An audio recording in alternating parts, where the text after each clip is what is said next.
সবাই ঈদের মধ্যে ঘোরাফেরা করে আর আমি এখনো বাসার মধ্যে বসে থেকে থেকে এত কাজ করছি, কারণ বাইরে যাওয়ার নাম শুনলেই মনটার মধ্যে এক অচানা কষ্ট ওঠে, কারণ এত ভিড়, মানে গরুর হাটের মতো একটা অবস্থা। আর আজকে প্রায় 1 মাস পর আমি আমার নিজের ঘরে রান্না বান্না করলাম। এতদিন আমি আমার শাশুড়ির ঘরে খাওয়া দাওয়া করেছি পুরো একটা রোজার মাস। আসলে সবকিছু বলবে ছোট্ট একটা ব্লগের মাধ্যমে। সো হ্যালো এভরিওয়ান, আসসালামু আলাইকুম, আমি সুরমা, এটা আমার নিউ ব্লগস। ভাই কার কার বাসায় বলো তো খালারা চলে গিয়েছে, প্রায় 15 দিন হলো।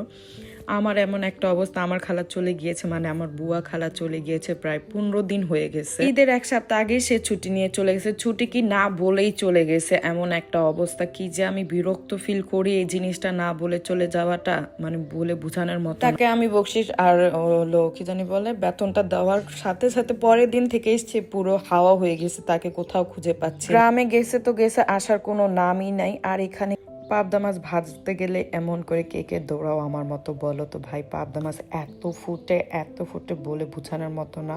দেখো ছিটতেছে আর আমি দৌড়াইতেছি, মানে পাবদা মাছ ভাজতে গেলে আমার লিটারলি দৌড়াদৌড়ি করে ভাজা লাগে। আমি একদমই বাঁচতে পারি না।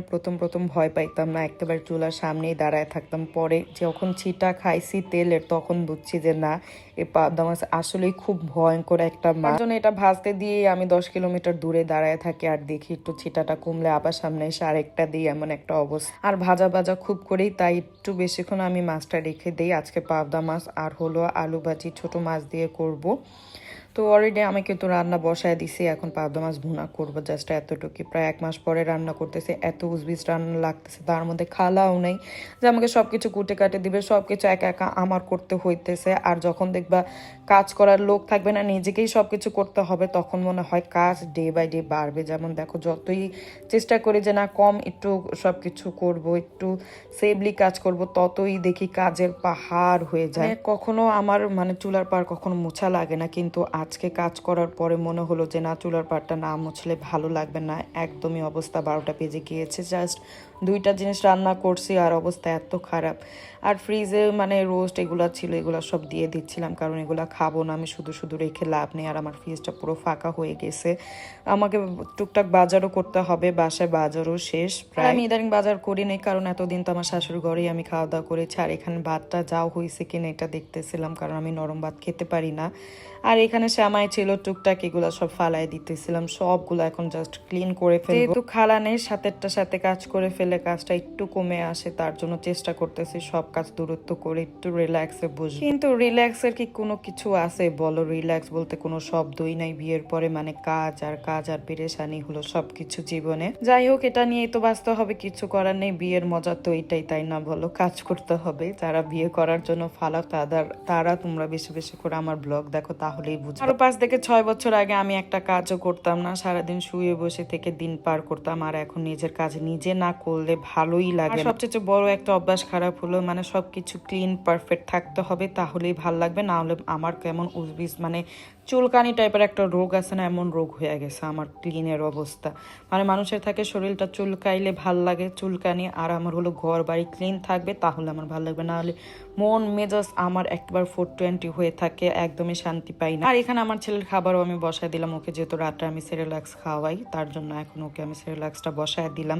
আর এখানে সবকিছু ডিপ ক্লিন করতেছিলাম। পাকের ঘরের অবস্থা কি হয়ে গেছে, ফ্লোরটা জাস্ট 2টা জিনিস রান্না করছি, পুরোটার 12টা বেজে গেছে। এখন ঝটপট করে মুছে ফেললাম। ভাই মুছতে কতটা সহজ মনে হইতেছে না, কিন্তু না, আসলে কিন্তু এতটা সহজ ছিল না। 2-2বার মুছা দিয়েছি যেন পুরো ক্লিন হয়ে যায়। এখানে এসে দেখে আমার ছেলে পুরো ঘর এলোমেলো করে দিছে, সাথে আমাকেও সাজিয়ে দিয়েছে। এই ভিডিওটা তোমরা অলরেডি দেখে ফেলেছো। 3 দিন ধরে দেখলাম এই মানি বুকেটটা পড়ে রয়েছে, ভাবলাম না, টাকাগুলা তো এমন সাজিয়ে রাখা যাবে না, তাড়াতাড়ি এটার কোনো সমাধান করতে হবে। তার জন্য শখে বসেছিলাম যে হয়তোবা খুলে ফেলবো, বেশি সময় লাগবে না। কিন্তু বাবারে বাবা, এটা খুলতে কি যে প্যারা, বিলিভ করবা না, প্রায় 25 থেকে 30 মিনিট লাগছে আমার এই মানি বুকেটটা আনবক্সিং করতে। আর টাকাগুলো এত মরিয়েছিল যে আমার টাকাগুলো গুছাইতে খুব বেশি কষ্ট হইতেছিল, একদমই ভাল লাগতেছিল না। তার উপর আমি পুরো একা ছিলাম, 50টার উপরে নোট ছিল, তার জন্য আমার অনেক বেশি প্যারা হয়ে যাচ্ছিল একা এগুলা সব আনবক্সিং করে। ফাইনালি প্রায় 30 মিনিট পর আমি এগুলো খুলে ফেললাম। আর এখানে 1000 টাকা নোটগুলো আমার কাছে একদমই ভালো লাগে না, নতুন নোটগুলো খুব বিরক্ত লাগে, মনে হয় কাগজের নোটগুলো। আমার ছেলে দেখো টাকা দিয়ে সে বৃষ্টি উঠাচ্ছে, তার কি ভালো লাগতেছে এতগুলো টাকা দেখা। আর এখানে আরেক মুসিবতে বললাম, যখন আমি টাকাগুলো সোজা করতে চাচ্ছি তখন কোনোভাবেই টাকাগুলো সোজা হচ্ছে না। আমি তো পুরাই প্যারায় পড়ে গেলাম। আমি বললাম হারে বাবা কি মুসিবতে পড়লাম, দেখো